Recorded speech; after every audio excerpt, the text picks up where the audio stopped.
अखंड ज्योति, सितंबर 1941। प्रेम का अमृत चखो।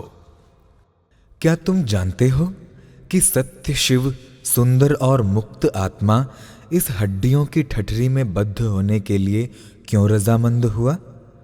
सुनो, वो प्रेम का अमृत चखने के लिए इस मलमूत्र की गठरी में बंधा है। उसी का जीवन धन्य है, वही सौभाग्यशाली है जो प्रेम का आस्वादन करता है। उसने मनुष्य जन्म धारण करने का सच्चा फल पाया, जिसे परमेश्वर ने प्रेम का अलौकिक उपहार प्रदान किया है। प्रेम की बूंद हृदय में पड़कर कैसे अमूल्य मोती उपजाती है, इसे कुंजड़े नहीं, जौहरी ही जान सकते हैं। प्रेमी अपने लिए नहीं जीता, वो दधीची के समान अपनी हड्डियां भी दूसरों को दे देता है। क्यों? इसलिए कि दूसरों को प्यार करता है। वे मूर्ख हैं जो कहते हैं कि सज्जनों के साथ प्रेम और दुष्टों के साथ द्वेष करना चाहिए। वे नहीं जानते कि द्वेष का हथियार इतना पैना ही है जितना प्रेम। बिना हड्डी के जीवों का अस्तित्व अस्थिर है। इसी प्रकार प्रेम रहित मनुष्य का जीवन डामाडोल है। आंधी में उड़ने वाली रुई की तरह वह परिस्थितियों के वश में होकर उधर से इधर नाचता फिरता है और अंत में नष्ट हो जाता है। सौंदर्य बाहर कहां ढूंढते फिर रहे हो? अपने हृदय को टटोलो, जरा देखो तो सही, उसमें कितना सुंदर प्रेम का रस भरा है। अन्यथा मनुष्य क्या है? मुट्ठी भर हड्डियों का ढांचा मात्र है। भाग 2, संपादक श्री राम शर्मा आचार्य, अंक 9। एक ज्योति, लेखक श्री लक्ष्मी नारायण गुप्त, कमलेश। जिसका विस्तार युगों से है, परिमित है वही एक क्षण में। जिसका विस्तार युगों से है, परिमित है वही एक क्षण में। वह सर्वभूतमय एक ज्योति है, व्याप्त विश्व के कण कण में। है राम श्याम में शक्ति वही, राधा में है, सीता में है। है राम श्याम में शक्ति वही, राधा में है, सीता में है। वह एक विलक्षण अटल तेज मानस में है, गीता में है। वह गिरि में है, सरिता में है, तरुओं में है, निर्जन वन में। है वही योगियों के उर में, मंदिर में, मूर्ति में, मन में। उसका प्रतिबिंब विमल विधु में, उसकी ज्वाला अंगारों में। उसका प्रतिबिंब विमल विधु में, उसकी ज्वाला अंगारों में। उसकी प्रतिभा दिनकर में है, उसका प्रकाश है तारों में। उसकी उपमा उपमान वही, उसकी उपमा उपमान वही। वह अविचल चेतन है, सत है। वह स्थित है सब में समान, सब कुछ उसके अंतर्गत है। नायमात्मा बलहीने न लभ्यः। उपनिषद का वचन है कि ये आत्मा निर्बलों को प्राप्त नहीं होती। आइए जरा इस विषय पर गंभीरता पूर्वक विचार करें। अखंड ज्योति के पाठक बहुत दिनों से ये सुनते आ रहे हैं कि मनुष्य में जो कुछ भी चेतना शक्ति है वो आत्मा के द्वारा ही प्राप्त होती है। ये समस्त सत्ताओं का केंद्र है। हमारी भौतिक योग्यताएं भी उस आध्यात्मिक केंद्र से आविर्भूत होती हैं। कोई व्यक्ति जो धनवान, बलवान, विद्वान, बुद्धिमान, गुणवान, ऐश्वर्यवान या तेजवान दिखाई पड़ता है, उसे ये प्रसाद जड़ शरीर से नहीं वरन आत्मा की कृपा से प्राप्त हुए हैं। बहुमुखी आंतरिक सत्ता का जिसने जितना और जिस प्रकार विकास कर लिया है, उसमें इसी से ही महत्व प्रदर्शित होता है। सच्चिदानंद आत्मा की अपरिमित शक्ति में से जो जितना ग्रहण कर लेता है वह वैसा ही सुयोग्य दिखाई देता है। केवल सतोगुण ही नहीं, रजोगुण और तमोगुण की जागृति भी आत्मशक्ति का उपयोग लाए बिना होना असंभव है। निदान ये मानना पड़ता है कि जिसके पास जो कुछ है वो आत्मा का ही प्रसाद है। इसी सत्य को ध्यान में रखते हुए मुंडकोपनिषद आदेश करती है कि तमे वैकम जानथ आत्मा नमन्या वाचो विमुंचथ अमृतस्यैष सेतु। अर्थात एकमात्र आत्मा को जानो, इसके अतिरिक्त और कोई वार्ता कदापि मत करो। सुनो, यही अमृत का सेतु पुल है। सचमुच आत्मशक्ति को प्राप्त करने से बढ़कर और कोई ऐश्वर्य नहीं है।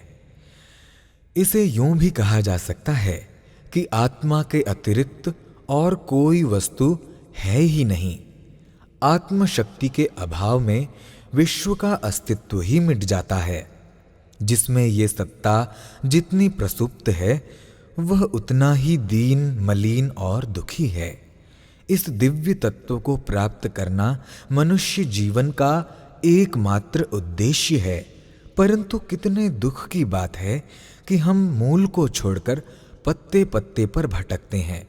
फलस्वरूप जीवन यूं ही व्यर्थ चला जाता है और एक भी तृष्णा को पूरा नहीं कर पाते, क्योंकि मनोवांछाओं को पूर्ण करने के स्थल आत्मा की ओर ध्यान न देकर बारहसिंगा की भांति कस्तूरी की तलाश में इधर उधर दौड़ते फिरते हैं।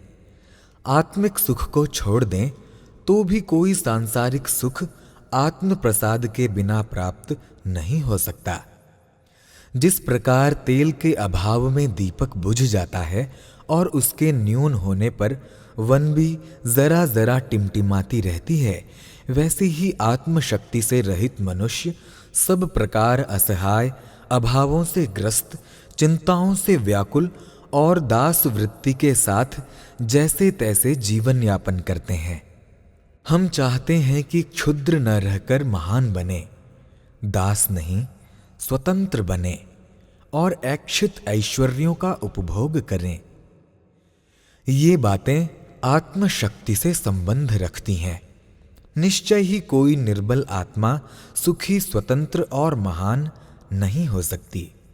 इसलिए सबसे अधिक आवश्यकता हमें इस बात की है कि आत्मा को जानें, आत्मशक्ति को प्राप्त करें। अब विचार करना चाहिए कि आत्मा किस प्रकार और किन लोगों को प्राप्त हो सकती है। उपरोक्त पद में स्पष्ट कर दिया है कि नायमात्मा बलहीने न लभ्यः, अर्थात निर्बलों को ये आत्मा प्राप्त नहीं होती। जो आत्मा को प्राप्त करना चाहते हैं उन्हें बलवान बनना चाहिए।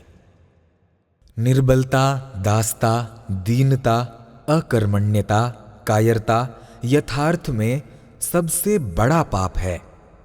पत्थर जैसी जड़ता धारण करने वाला और अपनी क्रिया शक्ति, स्फूर्ति एवं आशा का तिरस्कार करने वाला एक प्रकार का आत्महत्यारा है। और ऐसे आत्महत्यारों को निश्चय ही घोर नरक प्राप्त होता है। ये नरक मृत्यु के बाद नहीं वरन उसी क्षण से उतने ही परिणाम में प्राप्त होना आरंभ हो जाता है जब से कि वो इन जघन्य दोषों को अपनाना शुरू करता है। ईश्वर ने हमें संपूर्ण शारीरिक और मानसिक साधन इस प्रकार के दिए हैं कि उनका भरपूर उपयोग करके अपने को अधिक से अधिक बलशाली बनावें। वो राजा को अपने घर में नहीं ठहरा सकता है जिसके यहां थोड़ी बहुत जगह है। सड़क पर सोकर गुजर करने वाला भिखमंगा भला किस प्रकार एक राजा को अपने घर में ठहराकर उसका स्वागत सत्कार करने का आनंद लाभ कर सकेगा? ईश्वर को वही प्राप्त कर सकता है जो बलवान है। आत्मशक्ति उसे प्राप्त हो सकती है जो सशक्त है। भौतिक विज्ञानी कहते हैं प्रकृति श्रेष्ठतम का चुनाव करती है और कमजोरों को नष्ट कर डालती है। आध्यात्मिक विज्ञानी कहते हैं कि निर्बलता आत्महत्या है। ऐसे पापियों को नरक की ज्वाला में जलना पड़ता है। बात दोनों की एक है। असंख्य जातियां और सभ्यताएं निर्बलता के पाप के कारण अपना अस्तित्व खो चुकी और भविष्य में भी जो व्यष्टि या समष्टि निर्बल होगी वो अपने पाप का पूरा पूरा फल भोगेगी। इसलिए जो जीवित रहना चाहते हैं, जो उन्नति करना चाहते हैं, जो ऐश्वर्य प्राप्त करने के इच्छुक हैं, उन्हें चाहिए कि बलवान बने और आत्मशक्ति को प्राप्त करके सौभाग्यशाली कहलावें। भौतिक विज्ञान ने तामसी बल का संपादन करने की सलाह दी है। पश्चिमी देशों ने पाश्विक बल संग्रह किया है। हिंसा और छल में निपुणता प्राप्त करना बहुत निकृष्ट कोटि की बल साधना है। इसका परिणाम कुछ क्षण के लिए सुखद भले ही प्रतीत हो, अंततः वो समूल नाश का कारण बन जाता है। उत्तम बल सात्विक बल है। हमें चाहिए कि सात्विक बल की आराधना करें। सत्य और अहिंसा के आधार पर जो आध्यात्मिक बल संपन्न किया जाएगा वो आसुरी बल की अपेक्षा अधिक दृढ़ और स्थायी होगा एवं उसी के द्वारा सुख शांति का साम्राज्य स्थापित किया जा सकेगा। आवश्यक है कि हम न केवल शरीर से वरन मानसिक और आध्यात्मिक दृष्टि से भी बलवान बने। कायरता और अकर्मण्यता को छोड़कर कर्तव्य क्षेत्र में अवतीर्ण हों। हीनता, दीनता और दासता के विचारों का परित्याग करके अपने वास्तविक सोहम स्वरूप को जानें। जिन योग्यताओं को जीवन यापन के लिए आवश्यक समझें, उनका विकास करें और एक दिन पूर्ण परमात्म पदवी को प्राप्त करने में समर्थ हो जावें। ऐसा पौरुष करने पर ही हम बलवान बने रह सकेंगे और परमात्मा को प्राप्त करने में समर्थ होंगे। पाठकों, निश्चय समझो कि बिना आत्मा प्राप्त किए कल्याण नहीं, किंतु नायमात्मा बलहीनेन लभ्यः। इसलिए उठो, बलवान बनो, अपने बल सशक्त बनाओ। सद्विचार। जैसे अत्याचारी तथा अन्यायी का विरोध करना परम धर्म है, उसी तरह पतितों से प्रेम रखना भी परम धर्म है। धर्मोपदेश यही है, दुष्ट को न मार सको तो स्वयं ही उसके द्वारा मर जाना ठीक है, किंतु अत्याचार को देखकर भाग जाना तो पशुता से भी बढ़कर है। प्राणियों को रचने वाला। महामना पंडित मदन मोहन जी मालवीय। हम देखते हैं कि प्राणात्मक जगत की रचना इस बात की घोषणा करती है कि इस जगत का रचने वाला एक ईश्वर है। यह चैतन्य जगत अत्यंत आश्चर्य से भरा हुआ है। जरायु से उत्पन्न होने वाले मनुष्य, सिंह, हाथी, घोड़े, गौ आदि, अंडों से उत्पन्न होने वाले पक्षी, पसीने और मैल से पैदा होने वाले कीड़े, पृथ्वी को फोड़कर उगने वाले वृक्ष, इन सब की उत्पत्ति, रचना और इनका जीवन परम आश्चर्यमय है। नर और नारी का समागम होता है। उस समागम में नर का एक अत्यंत सूक्ष्म किंतु चैतन्य अंश गर्भ में प्रवेश कर नारी के एक अत्यंत सूक्ष्म सचेत अंश से मिल जाता है। इसको हम जीव कहते हैं। एक बाल के आगे के भाग के खड़े खड़े 100 भाग कीजिए और उन 100 में से एक के फिर खड़े खड़े 100 टुकड़े कीजिए और इसमें से एक टुकड़ा लीजिए, तो आपको ध्यान में आवेगा कि उतना सूक्ष्म जीव है। ये जीव गर्भ में प्रवेश करने के समय से शरीर रूप से बढ़ता है। विज्ञान के जानने वाले विद्वानों ने अणुवीक्षण यंत्र से देखकर ये बताया है कि मनुष्य के वीर्य के एक बिंदु में लाखों जीवाणु होते हैं और उनमें से एक ही गर्भ में प्रवेश पाकर टिकता और वृद्धि पाता है। नारी के शरीर में ऐसा प्रबंध किया गया है कि ये जीव गर्भ में प्रवेश पाने के समय से एक नली के द्वारा आहार पावे। इसकी वृद्धि के साथ साथ नारी के गर्भ में एक जल से भरा थैला बनता जाता है जो गर्भ को चोट से बचाता है।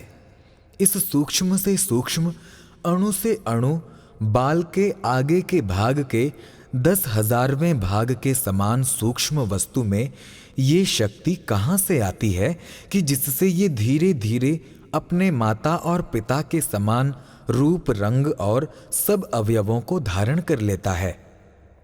कौन सी शक्ति है जो गर्भ में इसका पालन करती और इसको बढ़ाती है?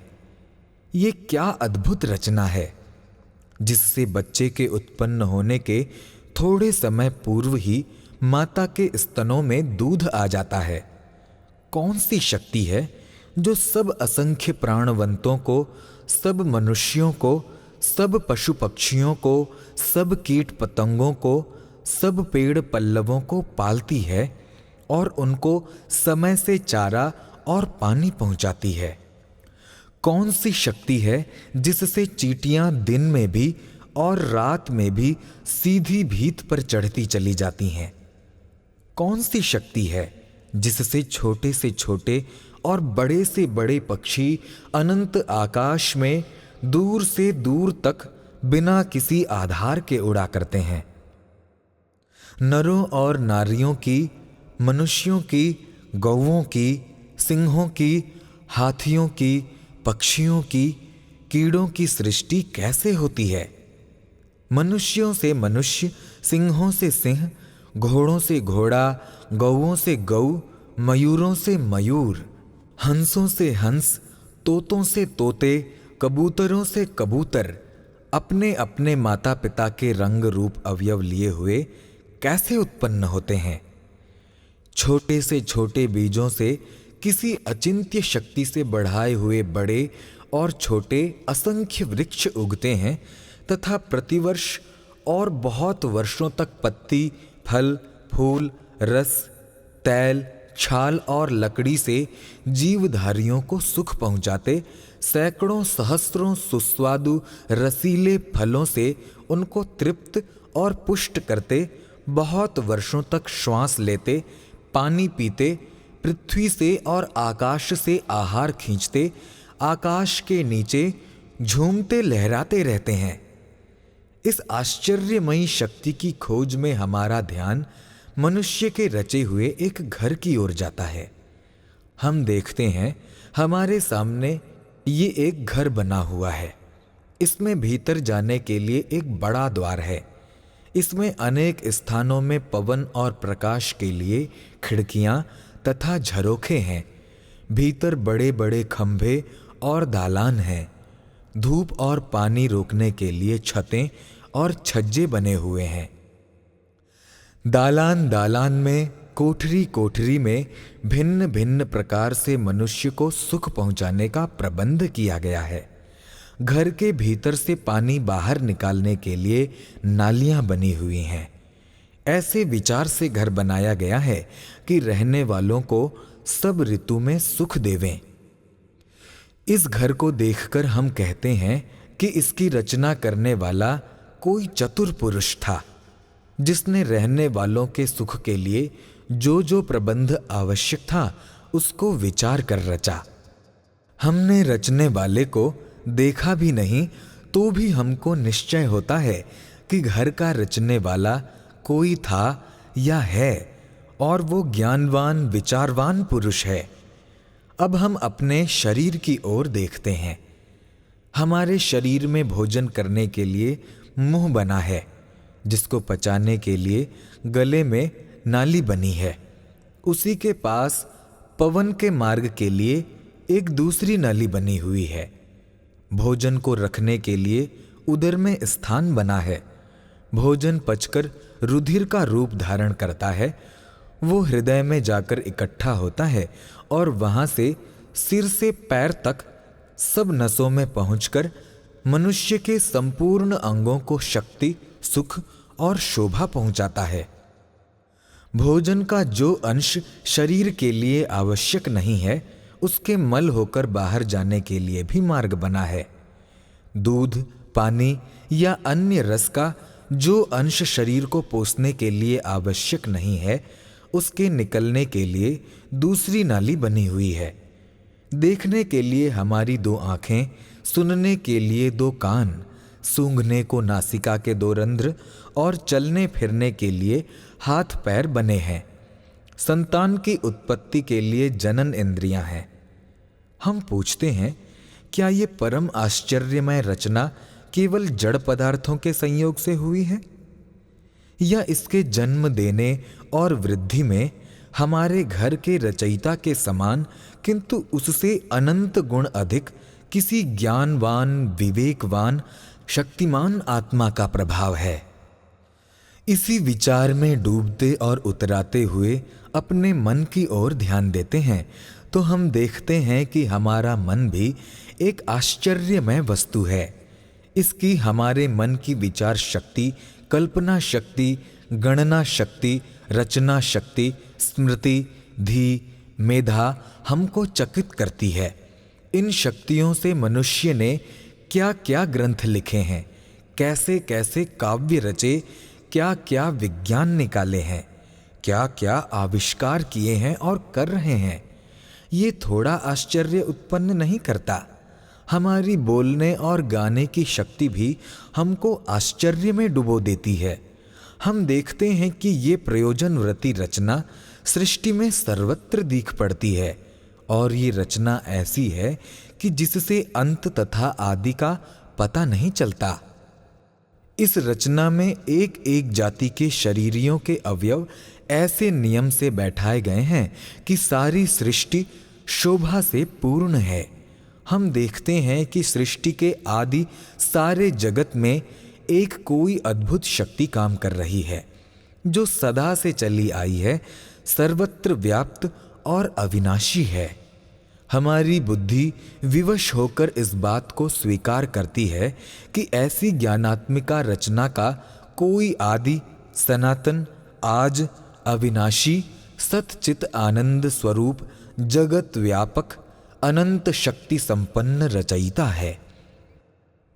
उसी एक अनिर्वचनीय शक्ति को हम ईश्वर, परमेश्वर, परब्रह्म, नारायण, भगवान वासुदेव, शिव, राम, कृष्ण, जिसके जिहोवा, गॉड, खुदा, अल्लाह आदि सहस्रों नाम से पुकारते हैं। सद्विचार। प्रेम आत्मा का स्वरूप है, आनंद उसके गुण हैं। यदि तुम प्रेम में विश्वास करते हो तो प्रेम शक्ति से दुनिया को आनंद में डुबो दोगे। और प्रेम ईश्वर है। महात्मा गांधी। बुद्धिवाद द्वारा ईश्वर पर श्रद्धा नहीं कर सकता। मैं अपने लेखों द्वारा दूसरों में श्रद्धा उत्पन्न नहीं कर सकता। मैं कबूल करता रहा। अनुभव अकेले मुझे ही मदद कर सकता है। जिन्हें शंका हो वे दूसरा सत्संग खोज करें। मेरा ईश्वर तो मेरा सत्य और प्रेम है। नीति परे है। ईश्वर अंतरात्मा ही है। वह मृतकों की नास्तिकता भी है, क्योंकि वो अपने मर्यादित प्रेम से उन्हें भी जिंदा रहने देता है। हृदय को देखने वाला है।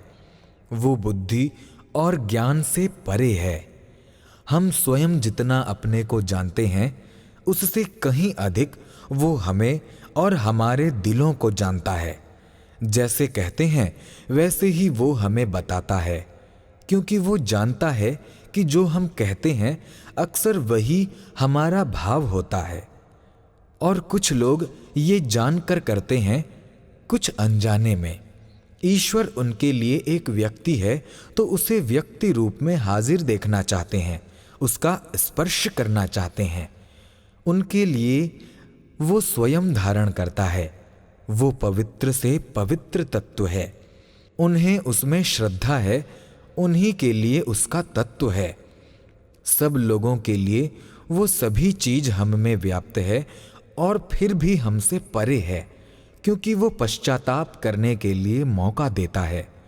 दुनिया में सबसे बड़ा प्रजातंत्रवादी वही है और वो बुरे भले को पसंद करने के लिए हमें एकांत छोड़ देता है। वो सबसे बड़ा जालिम है।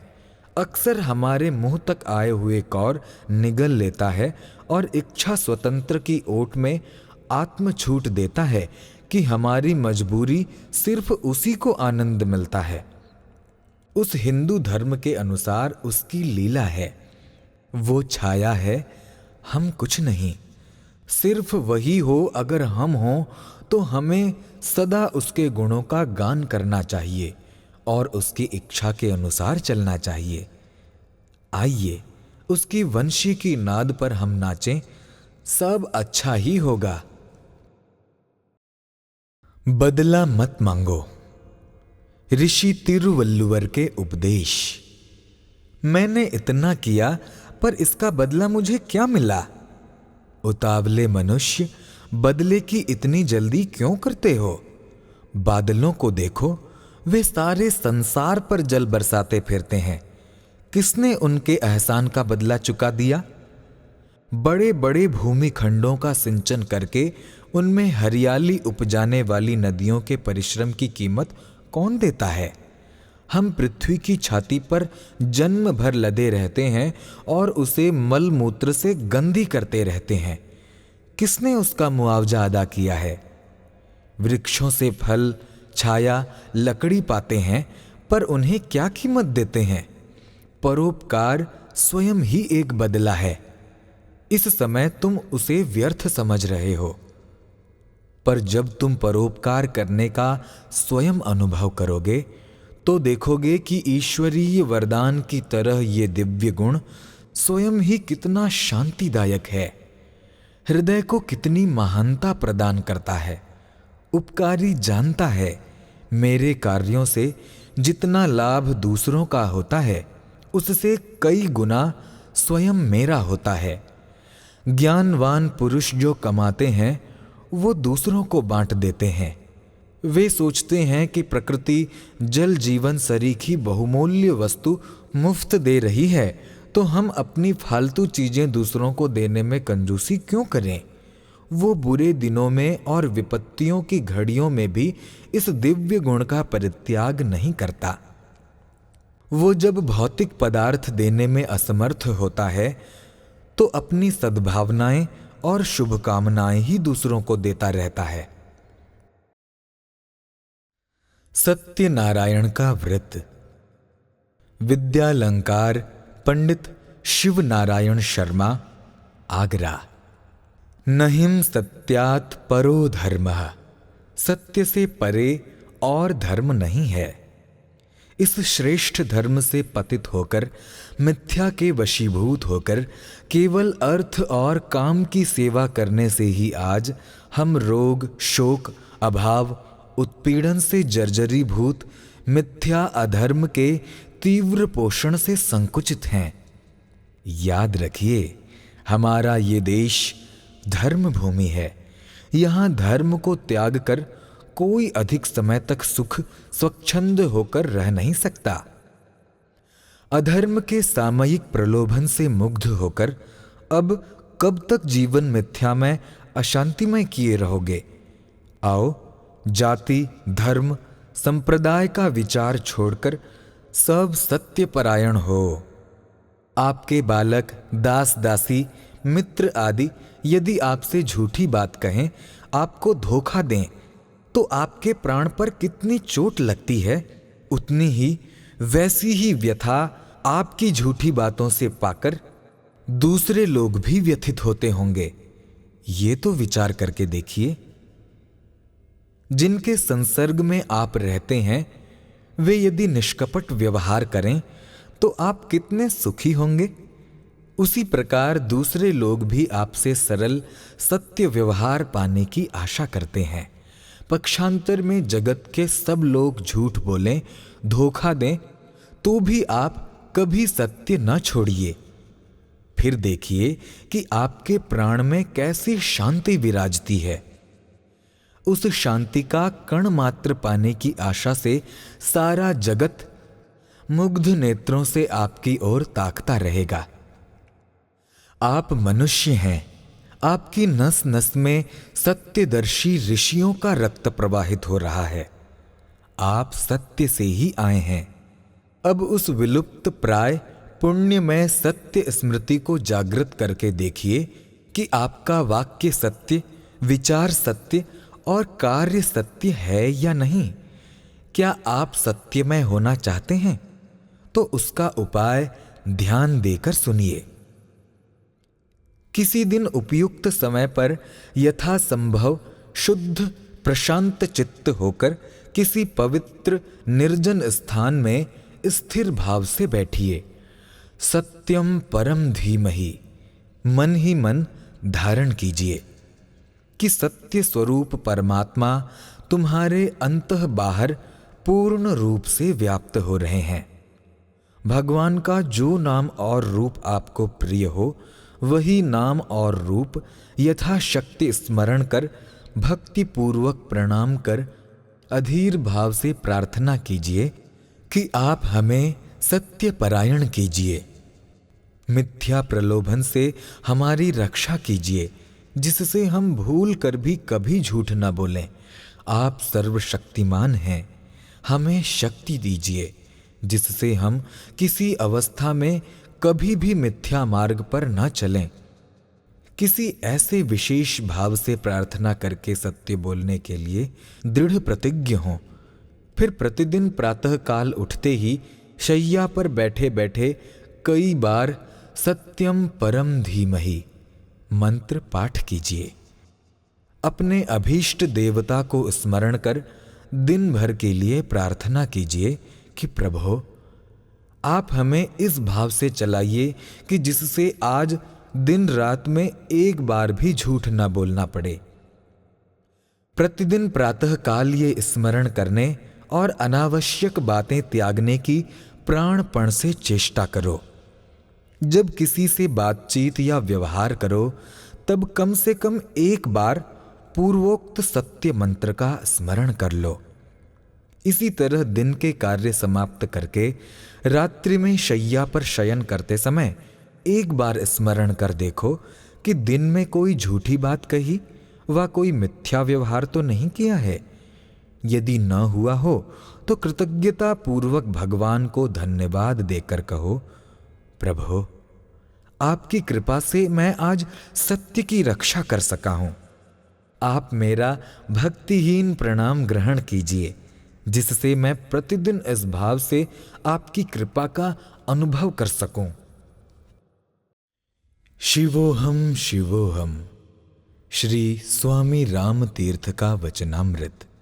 शिवोहम तो सभी कहते हैं, क्या भेदवादी, क्या अभेदवादी, क्या भक्त, क्या कर्मकांडी, क्या हिंदू और क्या कोई। सभी अपने दिल के भीतर अपने आप को बड़े से बड़ा मानते हैं और साबित करते हैं। वो भेदवादी भक्त जो अभी मंदिर में देव के सामने अपने नई नीच पापी अधम मूर्ख कहते कहते थकता नहीं था, जब बाहर बाजार में निकला तो उसे कोई अरे ओ नीच कहकर पुकारे तो सही। फिर देखो तमाशा, कचहरियों में क्या क्या गति होती है। अंदर का शिवोहम कभी मर ही नहीं सकता। मरे क्यों कर, सांच को आंच कहा।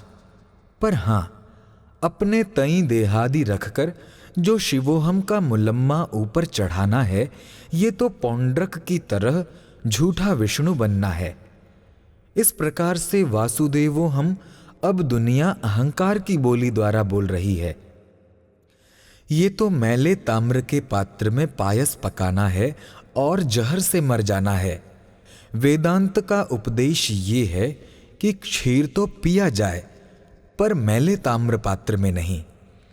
देहाभिमान अंदर और शिवोहम का ऊपर ऊपर से मुलम्मा तो नहीं, बल्कि शिवोहम अंदर हो और अंदर से अग्नि की तरह भड़क भड़क कर देहाभिमान को जला दे।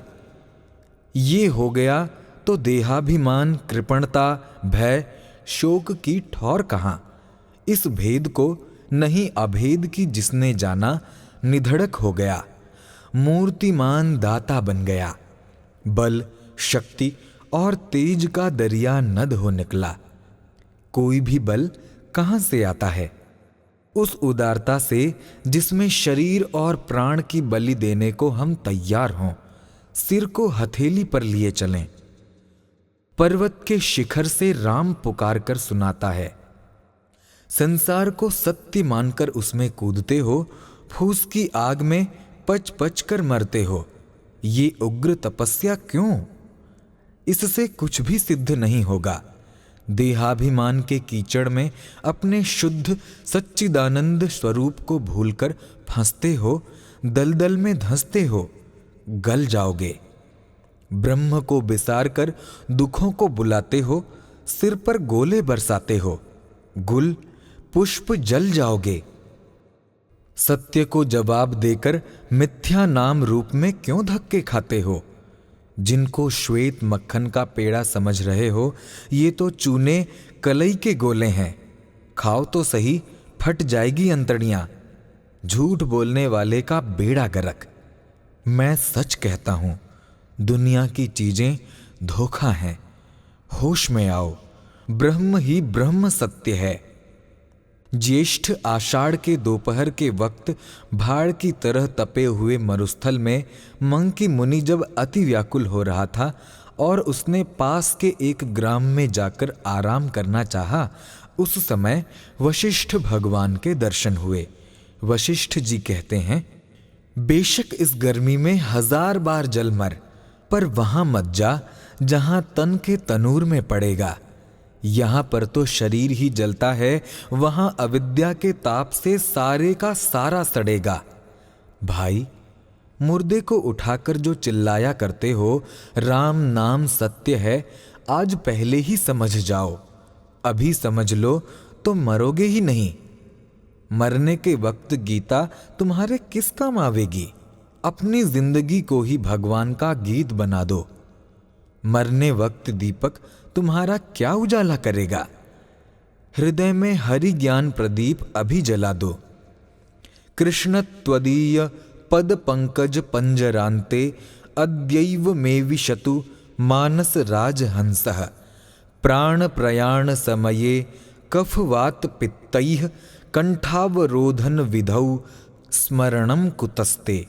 हे भगवान कृष्ण, आपके चरण कमल के पिंजड़े में मेरा मन रूपी राजहंस आज ही बैठ जावे, क्योंकि प्राण त्यागते समय कफ, वात और पित्त से कंठ रुक जाएगा और हमें इस कारण आपका स्मरण कैसे हो सकेगा। पतितः पशुरपि कूपे निःसर्तु चरणम चलनम कुरुते। धिक्त्या चित्त भवाब्धे ऋच्छामपि नोविभर्षिणि सर्तुम। कुएं में गिरा हुआ पशु भी वहां से निकलने को पैरों को चलाते हैं, परंतु हे मन, तू उस संसार से मिलने की इच्छा तक नहीं करता, इसलिए तुझे धिक्कार है। परमहंस रामकृष्ण जी के उपदेश। पानी पड़ते ही मिट्टी गल जाती है, किंतु पत्थर ज्यों का त्यों बना रहता है। दुर्बल श्रद्धा वाले मनुष्य दुखों में घबरा जाते हैं, किंतु परमात्मा पर विश्वास करने वाला पत्थर की तरह अविचल बना रहता है। पटरी पर चलने वाला इंजन लोहे व पत्थर से भरे हुए अनेकों डिब्बों को खींचता हुआ दौड़ता रहता है। धर्म मार्ग पर चलने वाला अनेक सांसारिक मनुष्यों को अपने साथ पार करता जाता है। बच्चे एक खंभे को पकड़कर उसके चारों ओर घूमते रहते हैं, किंतु गिरते नहीं। इसी तरह ईश्वर का अवलंब रखकर मनुष्य सांसारिक कर्म करता हुआ भी पतित नहीं होता। फटे पुराने जूते और कपड़े पहनने से नम्रता के विचार उत्पन्न होते हैं और कोट बूट पहनने से अभिमान पैदा होता है। चिकन का कुर्ता और पल्लेदार टोपी पहनकर गजलें गाने की सूझती है तो गेरुआ वस्त्र पहनकर वैराग्य के विचार उठते हैं। वस्त्र निर्जीव हैं, फिर भी उनकी श्रेणी के अनुसार विचार उत्पन्न होते हैं। सादगी पसंद लोगों को सादे वस्त्र पहनने चाहिए। सूर्य प्रकाश सब जगह एक समान पड़ता है, परंतु पानी या शीशे जैसे स्वच्छ पदार्थों पर ही उसका प्रतिबिंब पड़ता है। इसी प्रकार का ईश्वर का प्रकाश सर्वत्र सामने है, किंतु वो दिखाई पवित्र आत्माओं में ही देता है। कचौड़ियाँ बाहर से तो आटे की होती हैं, किंतु भीतर मसाला भरा होता है। उनकी अच्छाई बुराई भीतर के मसाले से देखी जाती है। इसी प्रकार सब मनुष्यों के शरीर तो प्रायः एक से ही होते हैं, परंतु हृदयों में अंतर होता है। इसी अंतर के कारण भले और बुरे की पहचान की जाती है। सच्चा प्रेम सुख का मूल। स्वामी विवेकानंद जी। सच्चे प्रेम से दुख की उत्पत्ति हो ही नहीं सकती। सच्चा प्रेम करने वाले को अथवा जिस वस्तु पर उसका प्रेम है उसको प्रेम से दुख होना सर्वथा असंभव है। फिर प्रेम करने वाला और उसका प्रेम विषय हर घड़ी दुख में डूबे हुए क्यों दिखाई देते हैं? इसके उत्तर में हम एक उदाहरण उपस्थित करते हैं जो संसार में सब जगह पाया जाता है। एक पुरुष का एक स्त्री पर प्रेम होता है, यहाँ तक कि ध्यान में, मन में, स्वप्न में उसे छोड़कर और कुछ दिखता ही नहीं। क्या ये स्वर्गीय प्रेम है? जरा ठहरिए और प्रेम का शास्त्रीय पृथक्करण हमें करने दीजिए, तब आपको इसका सच्चा स्वरूप मालूम होगा। उसकी इच्छा रहती है कि वो स्त्री सदैव मेरे पास ही रहे, पास ही खड़ी रहे, पास ही खावे पीवे। मतलब ये है कि उसे करीब करीब इसका गुलाम ही बनकर रहना चाहिए, मानो स्वतंत्र रीति से उसे और कार्य ही नहीं है। उसके मुंह से निकलने वाला प्रत्येक शब्द ये स्वीकार करता है। इसका तात्पर्य ये हुआ कि उसे स्वयं अपना गुलाम बनाकर वो स्वयं भी उसका गुलाम बनता है। अब आप ही सोचिए, इन दो गुलामों के प्रेम का सच्चा स्वरूप चिरस्थायी कहाँ तक हो सकता है? यदि वो स्त्री कहीं क्षण भर के लिए बाहर जाती है तो ये स्वयं अपने मन में उल्टे विचार लाकर अपने को दुखी कर लेता है। मित्रों, सच्चे प्रेम का ये स्वरूप नहीं है। इंद्रिय जन्य सुख की अभिलाषा से पागल होने वाले मनुष्य की ये एक लहर मात्र है। यदि स्वयं उसके कहने के अनुसार कोई बात करने से इनकार करती है तो बस इसका मन बिगड़ते देर नहीं लगती। जिस जगह दुख की उत्पत्ति होती हुई देखी जाती है वो सच्चा प्रेम ही नहीं है, वास्तव में वो और ही कुछ है। दत्तात्रेय के 24 गुरु।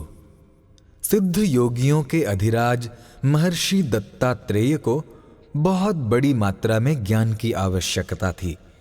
वे मनोविज्ञान शास्त्र के धुरंधर पंडित थे, इसलिए जानते थे कि किसी भी ज्ञान को जान लेने मात्र से वो मन की गहरी भूमिका में उतरकर संस्कारों का रूप धारण नहीं कर सकता। एक एक पैसे में बिकने वाली पोथियों में सत्य बोलो, धर्म का आचरण करो लिखा होता है, परंतु इससे कौन सत्यवादी बन गया है? किसने धर्मात्मा का पद पाया है? मन को सच्ची शिक्षा देने के लिए अनेक साधनों की आवश्यकता होती है। इसमें सबसे बड़ा साधन गुरु है। गुरु के बिना ज्ञान नहीं हो सकता। दत्तात्रेय विचार करने लगे, किसे गुरु बनाना चाहिए।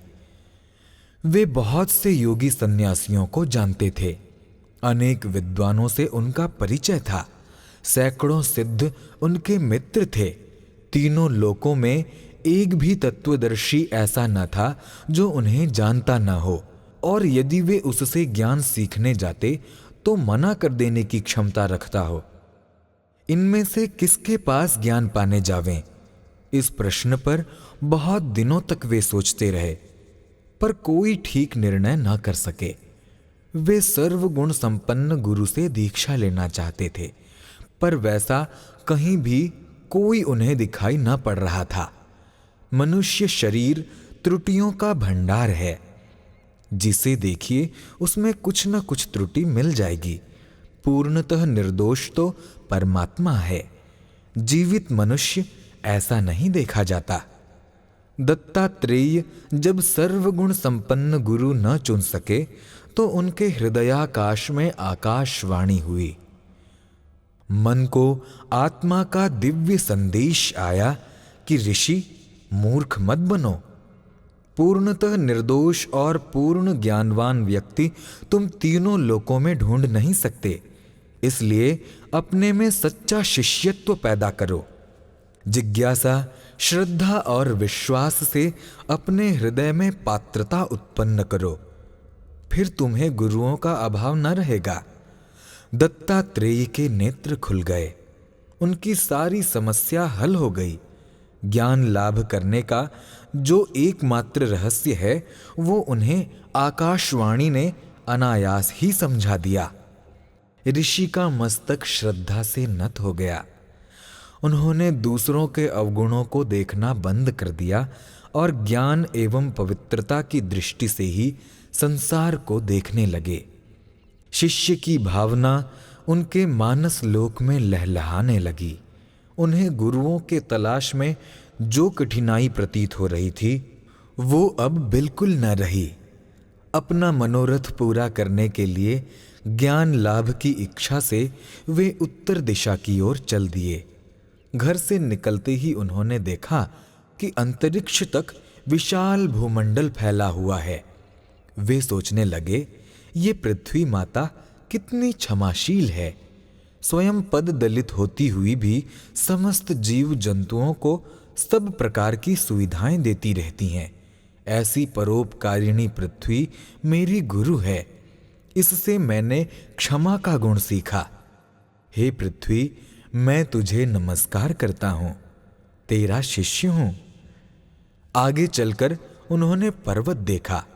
वो अपने प्रदेश में अनेक प्रकार के वृक्ष, धातुएं, रत्न, नदी नद उत्पन्न करता था और उस समस्त उत्पादन को लोक सेवा के लिए निस्वार्थ भाव से दूसरों को दे देता था।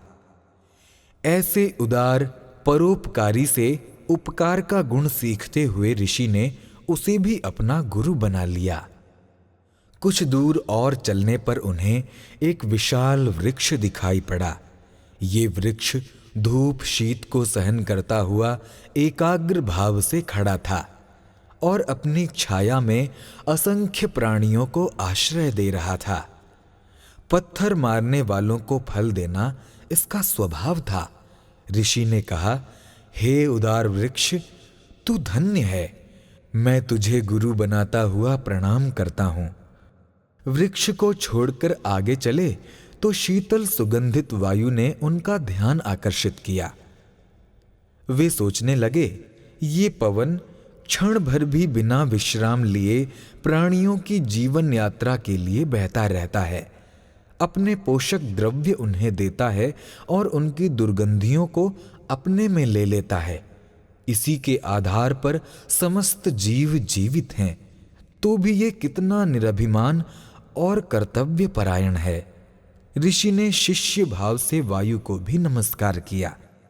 आकाश, जल और अग्नि की उपयोगिता पर उन्होंने ध्यान दिया तो उनके मन में बड़ी श्रद्धा उपजी। ये तत्व जड़ होते हुए भी चैतन्य मनुष्य की अपेक्षा कितने तपस्वी, कर्मवीर, परोपकारी और त्यागी है। इनका जीवन एकमात्र उपकार के लिए ही तो लगा हुआ है। दत्तात्रेय ने इन तीनों को भी गुरु बना लिया। अब उनकी निगाह सूर्य और चंद्रमा पर गई। ये अपने प्रकाश से विश्व की कितनी आवश्यकताएं पूर्ण करते हैं। बेचारे स्वयं दिन रात घूम घूम कर दूसरों के लिए प्रकाश, गर्मी और शीतलता जैसी अमूल्य वस्तुएं उनके स्थानों पर ही बांटते रहते हैं। वे इस बात की भी प्रतीक्षा नहीं करते कि कोई हमारे पास हमारी संपदा मांगने आवे तब उसे दान दें। बिना मांगे ही उनका अक्षय सदावर्त सबके घर पर पहुंचता रहता है। ऋषि ने उन्हें भी अपना गुरु मान लिया। पृथ्वी, पर्वत, वृक्ष, वायु, अग्नि, जल, आकाश, सूर्य और चंद्र को गुरु बनाने के बाद वे एक स्थान पर बैठकर सुस्ता रहे थे कि उन्होंने देखा सामने एक पेड़ की डाल पर एक चिड़िया अपने बच्चों की मृत्यु से दुखी होकर प्राण त्याग रही है। जब वो मर गई तो उसके पति ने भी प्राण त्याग दिए। ऋषि ने सोचा, सांसारिक पदार्थों पर, धन संतान पर अत्यधिक मोह करने का परिणाम मृत्यु जैसी वेदना को सहन करना है। उन्हें लगता कि मृत पक्षी मुझे उपदेश दे रहे हैं कि संसार के प्रति अपना कर्तव्य पालन करना चाहिए, पर उससे झूठा ममत्व बांध लेने पर बड़ी दुर्गति होती है। ऋषि ने उस होला नामक पक्षी की शिक्षा स्वीकार की और उस मृतक पक्षी को गुरु बना लिया। पक्षी की दीक्षा पर वे मनन कर ही रहे थे कि पास के बिल में एक अजगर सर्प बैठा हुआ दिखाई दिया। वो भारी शरीर के कारण अधिक दौड़ धूप करने में असमर्थ था, इसलिए उसे अक्सर भूखा रहना पड़ता था। जो कुछ थोड़ा बहुत मिल जाता उसी से संतोष कर लेता। अजगर की ओर ध्यान से देखा तो दत्तात्रेय के मन में ऐसे विचार उठे मानो ये मेरी ओर मुंह करके कह रहा है कि परिस्थितियों के कारण जब हम असमर्थ हों तो थोड़े में ही संतोष कर लें और न मिलने वाली वस्तु के लिए दुख न करें। दत्तात्रेय ने उसे भी गुरु भाव से अभिवादन किया। अपूर्ण सद्विचार। ईश्वर और उनके नियम भिन्न नहीं है।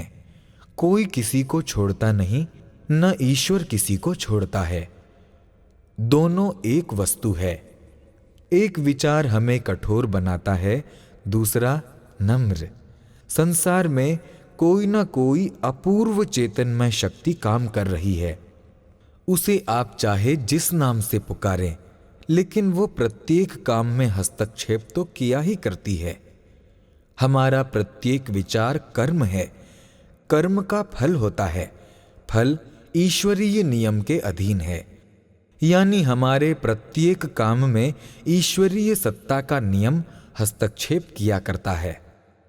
फिर भले हम इसको जानते हों या अनजाने हों, स्वीकार करें या अस्वीकार। संतोषी सदा सुखी। श्री प्रेम नारायण शर्मा, गिरदावर कानून गो, अमवाह। एक राजा को इस बात से बड़ा दुख था कि उसके अपार संपत्ति और पुत्रादि होते हुए भी उसको सुख नहीं मिलता। अतएव उसने अपने प्रधानमंत्री से पूछा कि क्या अपने राज्य में कोई ऐसा भी मनुष्य है जो सुखी हो? अगर हो तो उसे दरबार में उपस्थित किया जाए। मंत्री जी ये आज्ञा पाकर सुखी मनुष्य ढूंढने को निकले। एक स्थान पर देखते हैं कि एक मनुष्य हाथी पर सवार है, अच्छे अच्छे वस्त्राभूषण पहने हुए है। उसके चारों तरफ बाजे बज रहे हैं और अनेकों पुष्प उसके साथ हाथी घोड़ों पर सवार आनंद से जा रहे हैं। प्रधान जी ये सब देखकर बड़े प्रसन्न हुए और सोचा कि ये मनुष्य सुखी मालूम होता है, इसको कल महाराज के पास ले चलेंगे। ऐसा विचार कर पीछे हो लिए और उसके घर पहुंचे, जहां पर अनेकों दीप प्रकाश कर रहे थे। स्त्रियां मंगल गीत गा रही थीं। रात को वहीं ठहरे। सुबह क्या देखते हैं कि जो मनुष्य एक हाथी पर सवार बड़ा प्रसन्न चित्त बैठा था, आज बहुत उदास है और अपने पास बैठे मनुष्यों से कह रहा है कि इस विवाह में मैं बहुत ऋणी हो गया, अब कैसे होगा। प्रधान जी ये देखकर वहां से चल दिए। एक स्थान पर क्या देखते हैं कि एक बड़े हृष्ट पुष्ट महात्मा जटा रखाए बैठे हुए माला जप रहे हैं। प्रधान जी ने इनको देखकर सोचा कि ये सुखी मालूम होते हैं, इनको महाराज के पास ले चलेंगे। वहां खड़े विचार करने लगे। इतने में दो साधु आए जो महात्मा जी के चेले प्रतीत होते थे। दोनों आकर महात्मा जी के पास लड़ने लगे कि महाराज, इसने आपकी बिना आज्ञा बाजार में मिठाई खाई। दूसरा कहने लगा, महाराज ये आटा कम लाया और पैसे बचा लिए। महात्मा जी ये बातें सुन के बड़े दुखित हुए। प्रधान जी वहां से भी चल दिए। एक स्थान पर क्या देखते हैं कि एक बहुत छोटा सा घर है और घर के सामने एक सुंदर गाय बंधी हुई घास खा रही है। प्रधान जी उस गाय को देख रहे थे कि इतने में एक मनुष्य ने सिर पर रखा घास का गट्ठा घर के भीतर रखा, बैलों को बांधा और इनके पास आकर हाथ जोड़कर बोला, महाराज आप कौन हैं, कहां से पधारे हैं और क्या आज्ञा है? प्रधान जी बोले, हम परदेशी हैं और आज यहां ठहरना चाहते हैं। उस मनुष्य ने कहा, अहो भाग्य, आप ठहरिए, और कहकर भीतर गया और एक छोटी सी खाट और बोरी लाकर बिछा दी। प्रधान जी बैठ गए। प्रधान जी ने पूछा, तुम्हारा नाम क्या है और तुम्हारा जीवन किस प्रकार व्यतीत होता है? किसान ने कहा, महाराज मेरा नाम संतोषी है। ये मेरा छोटा सा घर है, मेरी स्त्री है और एक पुत्र है, 12 बीघा खेती है, ये एक गाय है, यही मेरी गृहस्थी है। इसी से भगवान जीविका चलाते हैं। दोनों समय आनंद से भोजन करते हैं, समय पर जमींदार का पोता दे देते हैं। महाराज हमारे पास द्रव्य तो है नहीं, परंतु हमको किसी का कुछ देना भी नहीं है और न हमें कुछ चाहिए भी। जो कुछ भगवान ने दिया है हमारे लिए सब कुछ है। प्रधान जी रात को वहां ठहरे। प्रातःकाल उस मनुष्य को लेकर दरबार में उपस्थित हुए। महाराज ने पूछा, क्या सुखी मनुष्य मिला? प्रधान जी ने कहा, हां महाराज, उपस्थित है। महाराज एक किसान को देखकर बोले, क्या ये सुखी है? प्रधान जी ने उत्तर दिया, हां महाराज, इसी से पूछिए, ये स्वयं सब बता देगा।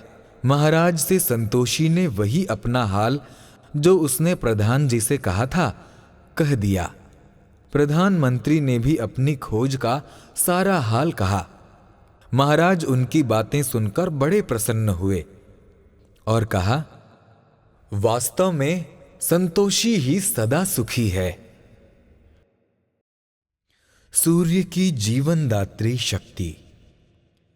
प्राणियों को जीवन और आरोग्य प्रदान करके उनके रोग और अंधकार को दूर करने की जितनी शक्ति सूर्य में है, उतनी संसार भर के समस्त आरोग्यप्रद पदार्थों को मिला देने से भी नहीं हो सकती।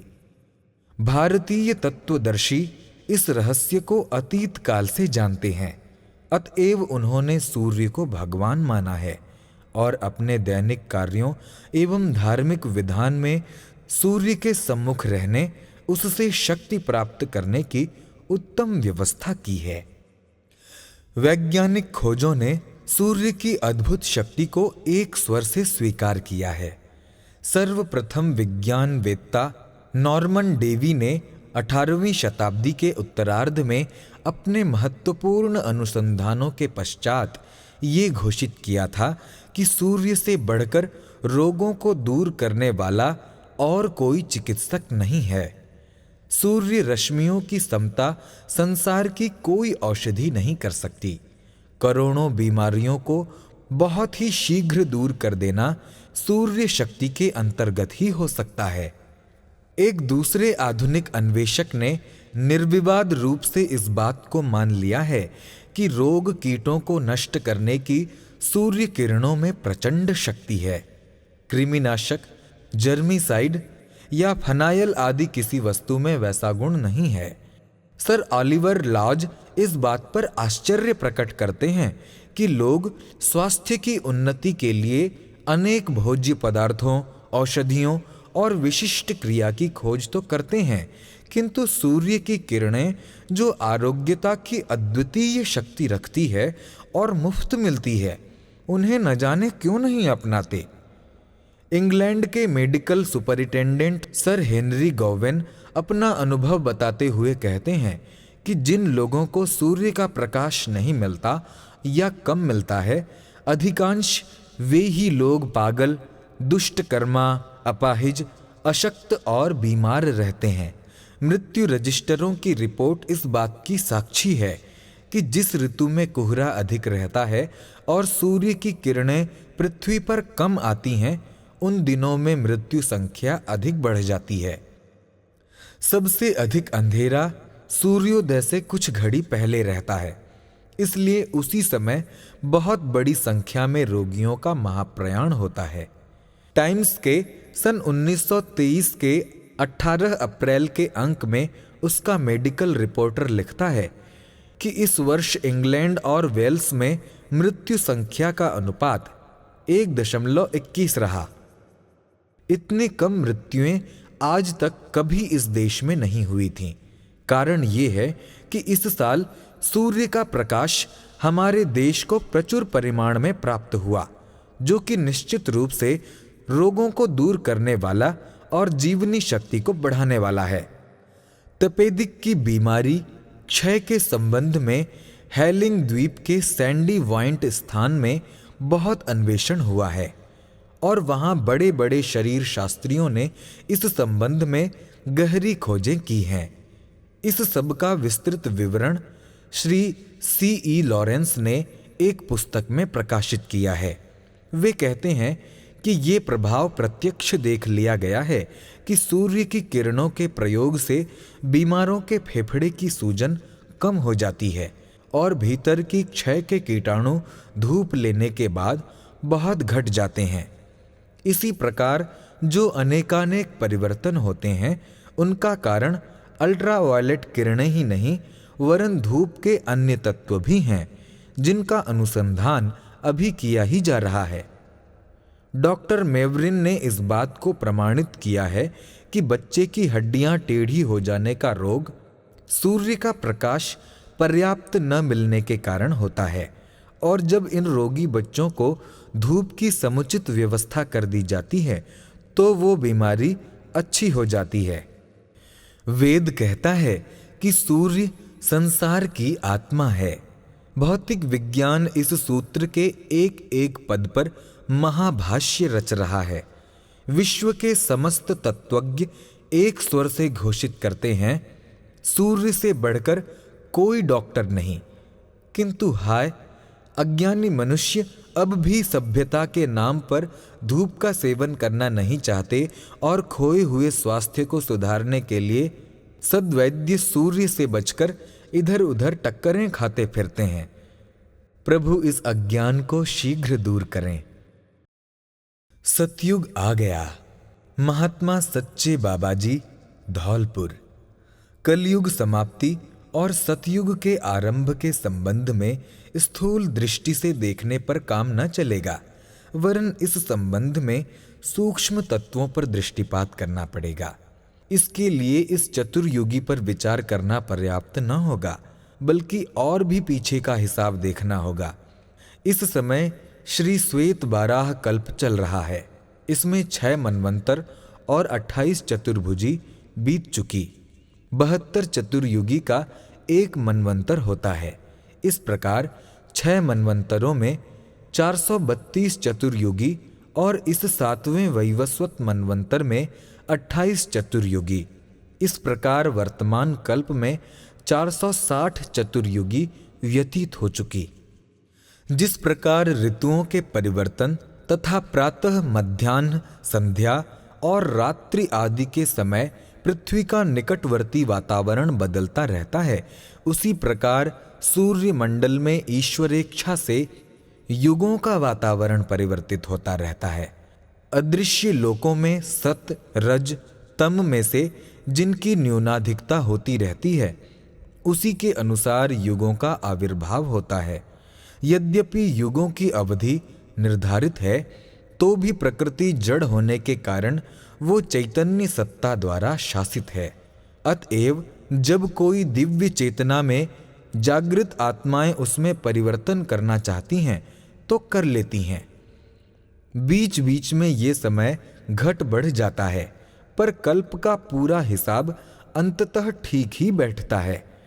सत के कारण 17,28,000 वर्ष सतयुग, सतरज के कारण 12,96,000 वर्ष त्रेता, रजतम के कारण 8,64,000 वर्ष द्वापर एवं तम के कारण 4,32,000 वर्ष कलयुग होता है।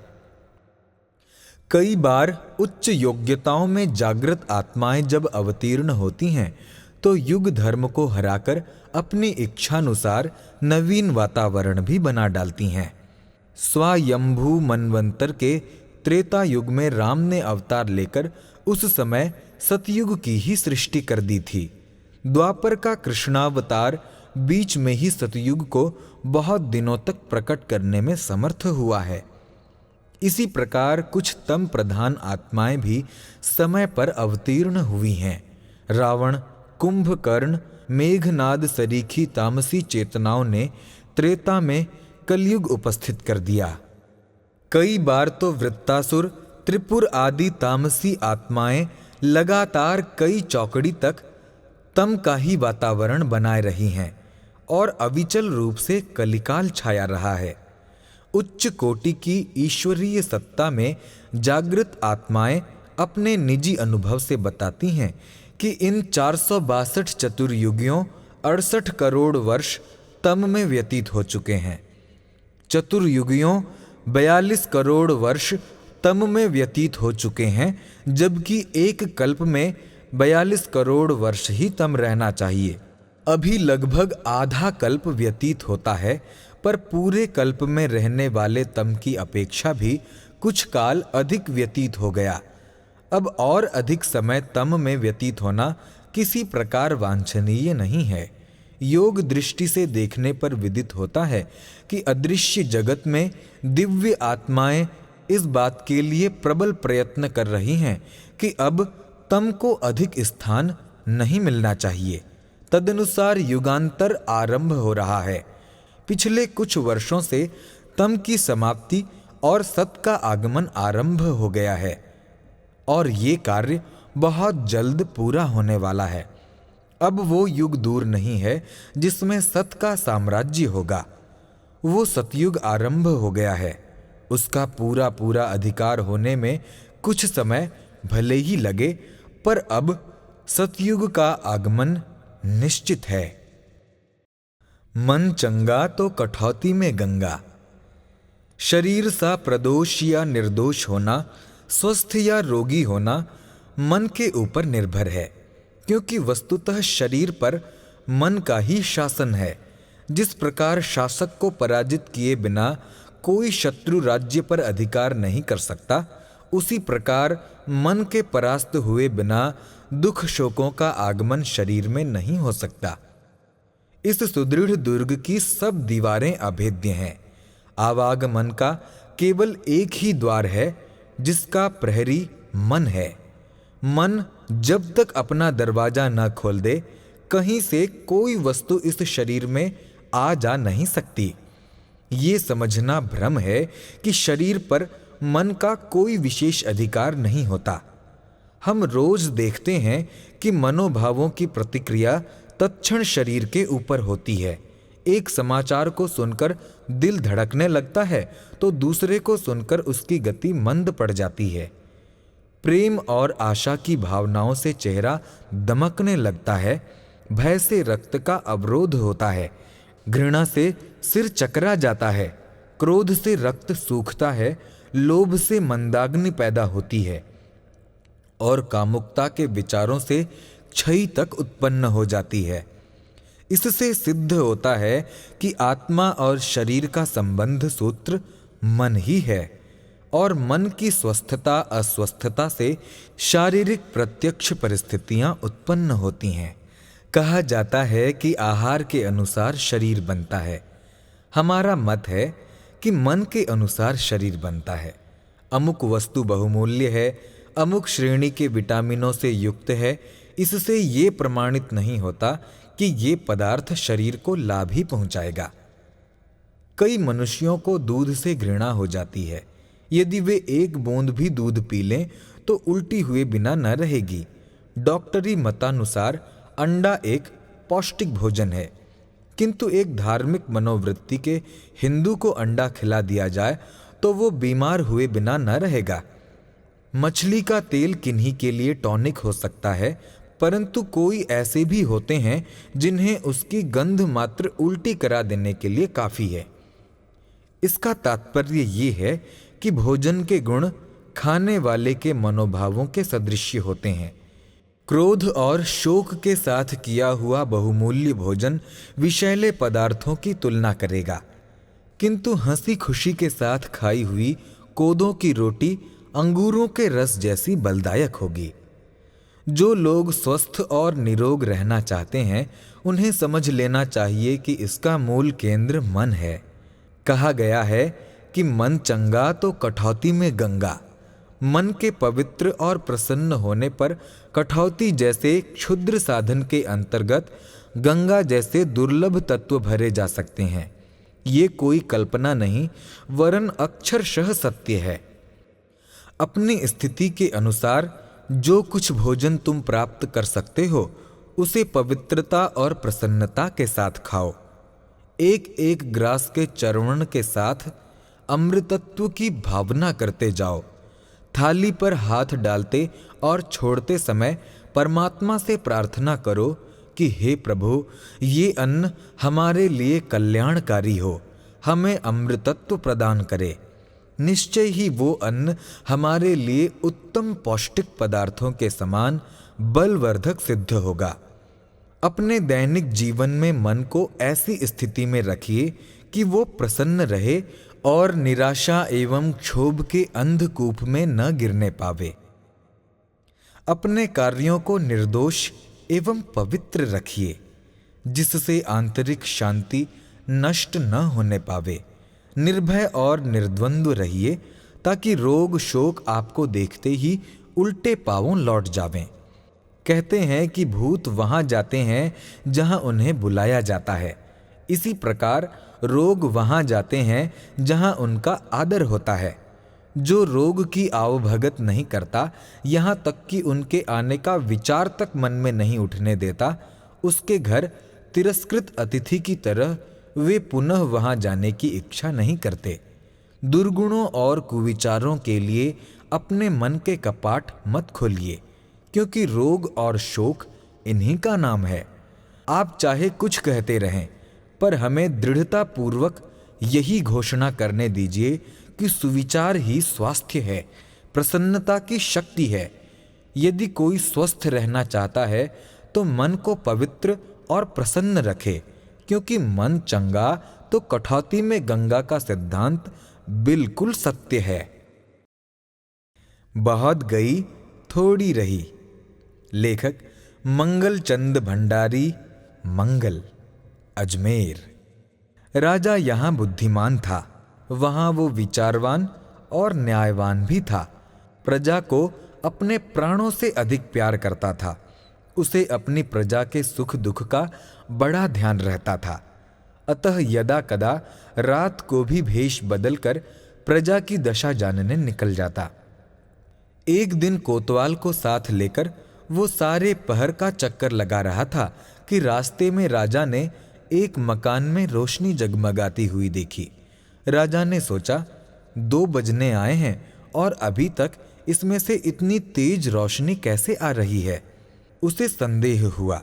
वो मकान के पास जा आहट लेने लगा। राजा ने एक छेद में से झांका तो दिखाई दिया कि एक सुंदर लड़की कह रही है, नींद नहीं लेती हूं, सब कुछ मैं करती हूं, इतने पर भी मेरी माँ मुझे डांटती और सारी कमाई भी अपने पास रखती है, इसलिए मैं तो कल ही माँ को जहर देकर मार डालूंगी। इतना कहकर वो लड़की बैठ गई। राजा को अधिक जानकारी प्राप्त करने का कौतूहल बढ़ा। वो छेद में आंखें लगाकर दीवार के सहारे अधिक सावधानी से खड़ा हो गया। उसने देखा कि एक साधु वेशधारी युवक वहां उपस्थित है और कह रहा है कि भाई, मैं भी तुम्हारी तरह ही फंसा हूं। गुरुजी रात दिन चैन नहीं लेने देते। यहां तक आने का अवकाश बड़ी मुश्किल से कभी कभी निकाल पाता हूं। कल रात को मैं भी उनका गला घोंट दूंगा, जिससे मार्ग की सारी बाधा उठ जाए। इसी प्रकार एक तीसरे उपस्थित सज्जन, जो देखने में कोई सेठ से प्रतीत होते थे, कह रहे थे कि मेरा लड़का जवान हो चला है और मेरे मार्ग में रोड़ा अटकाता है। अब उसे जल्लादों के सुपुर्द कर दूंगा ताकि मेरी राह साफ हो जावे। तीनों के कथन जब राजा सुन चुका तो उसे बड़ा दुख हुआ और अपने साथी कोतवाल से पूछने लगा कि प्रियवर, कोई ऐसा उपाय बताओ जिससे कल 3 व्यक्तियों की हत्या होने से रुक जावे और भविष्य में इनका जीवन सुधर जावे। कोतवाल ने बताया कि श्रीमन, ये लोग अपनी मृत्यु को भूल गए हैं और समझते हैं कि शायद हम सदैव ही जीवित रहेंगे, इसलिए ये ऐसे कुकर्म करने पर उतारू हैं। इसमें ये सेठ जी तो अपनी पुत्र वधू तक पर पाप दृष्टि रखते हैं। पुत्र के समझाने पर अपना आचरण सुधार कर परलोक साधना में प्रवृत्त होना तो दूर रहा, वरन अपने इंद्रिय स्वार्थ पर आत्मज पुत्र तक का बलिदान करने को तैयार हो गए। इन लोगों को शरीर की नश्वरता का बोध हुए बिना सद्गति प्राप्त नहीं हो सकती। दूसरे दिन राजा ने एकांत कमरे में साधु, सेठ और वैश्या को बुलाया। राज्य कार्य प्रधानमंत्री को सौंप दिया और स्वयं उन तीनों के साथ एकांत दरबार में जा बैठे। राजा ने वैश्या को आज्ञा दी कि गाना गाओ। वैश्या ने गाना गाया, पर राजा को वो पसंद न आया। दूसरा गाने की आज्ञा हुई, वो भी पसंद न आया। शाम तक इसी प्रकार गाने होते रहे, पर राजा की एक भी पसंद न आया। सब लोग भूखे प्यासे बैठे हुए थे। वैश्या भी थक गई थी। उसने कहा, महाराज, मुझे जितने गाने याद थे वे सब समाप्त हो गए। अब बस एक ही गाना शेष रह गया है। आज्ञा हो तो उसे भी सुना दूं? राजा ने कहा, सुनाओ। वैश्या ने एक बड़ा मर्म स्पर्शी गाना गाया। बहुत गई थोड़ी रही, ये भी बीती जाए। बहुत गई थोड़ी रही, ये भी बीती जाए। ये गान इतने वेदना भरे स्वर में गाया गया था कि राजा के मुंह से वाह वाह निकलने लगी। साधु और सेठ के पत्थर हृदयों पर तो अद्भुत असर पड़ा। वे पानी की तरह पिघल पड़े और फूट फूट कर रोने लगे। स्वयं वैश्या की आंखों से पश्चाताप की अविरल धार बह रही थी। राजा ने गदगद स्वर से कहा, अज्ञानी मित्रों, मैं तुम्हारी आंतरिक दशा जान चुका हूं। रोने से कुछ न होगा। इस पद के महत्व पर ध्यान दो। तुम्हारी आयु बहुत बीत गई है और थोड़ी सी शेष रह गई है।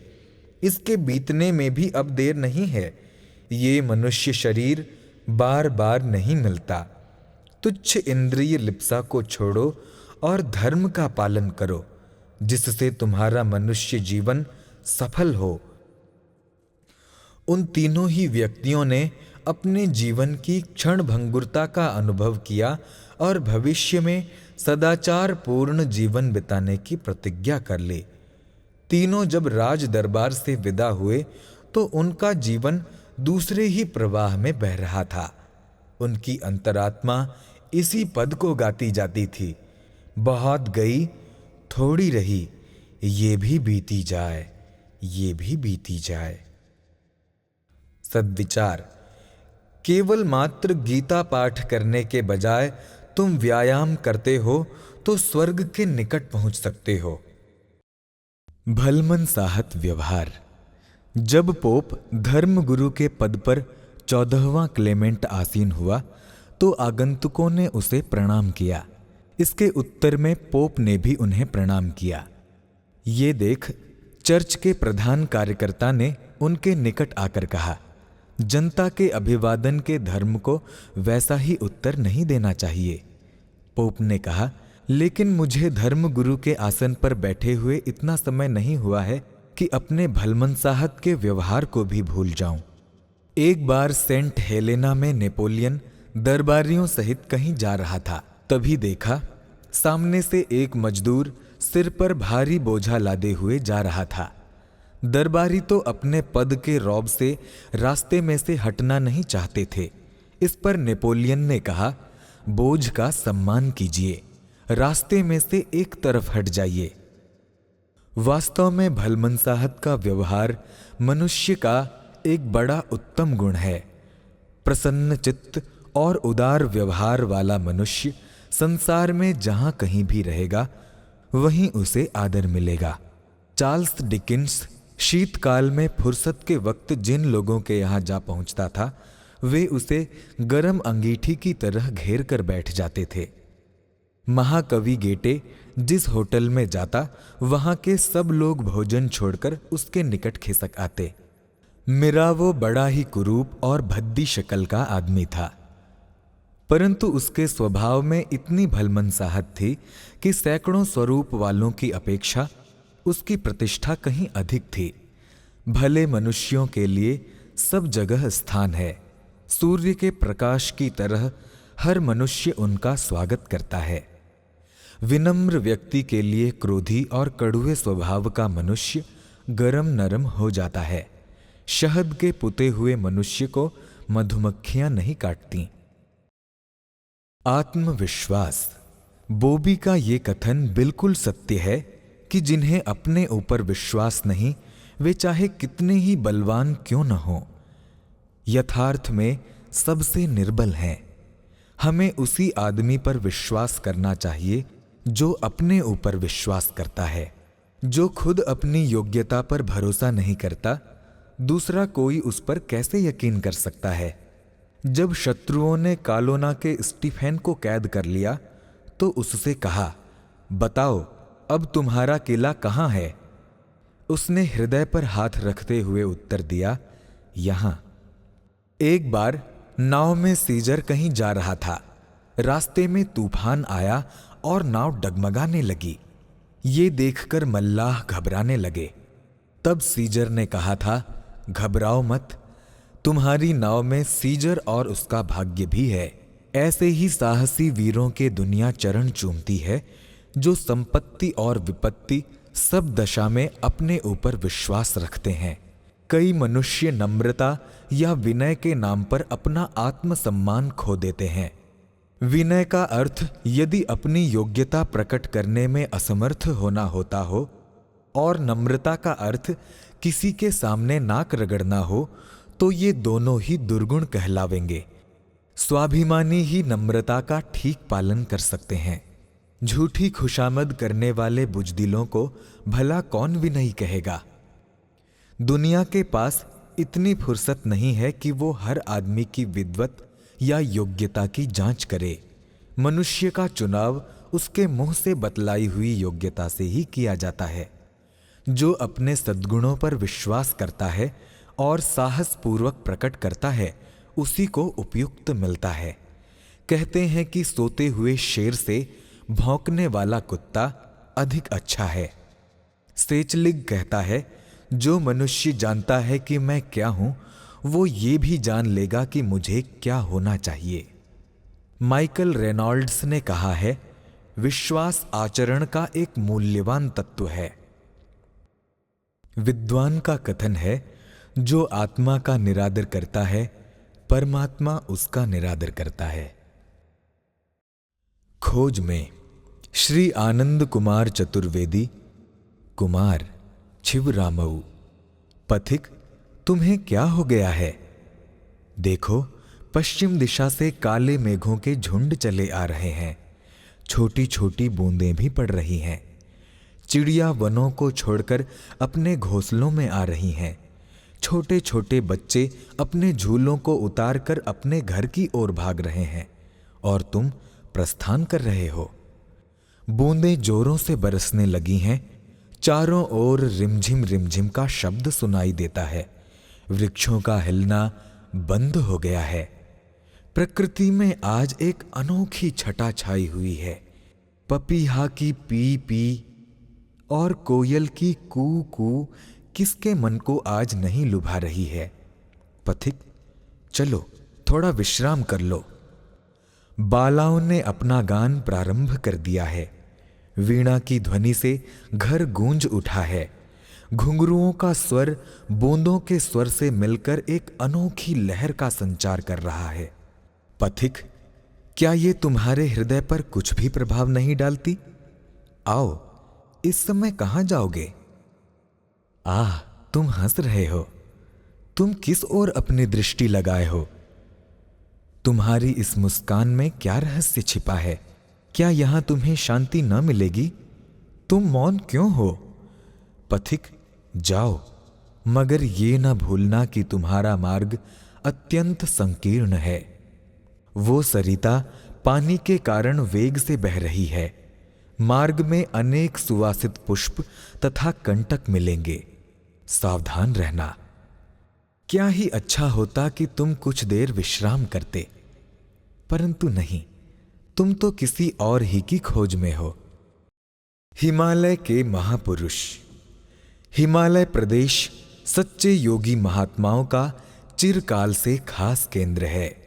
इस पुण्य प्रांत में जैसे महान योगी हो चुके हैं, वैसे अन्य प्रांतों में बहुत ही कम हुए हैं।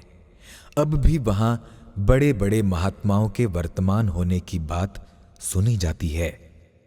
सुना जाता है कि तिब्बत का ज्ञानगंज योगाश्रम योगियों का एक महान शिक्षालय है, जिसमें सैकड़ों महान योगी अब भी वर्तमान हैं।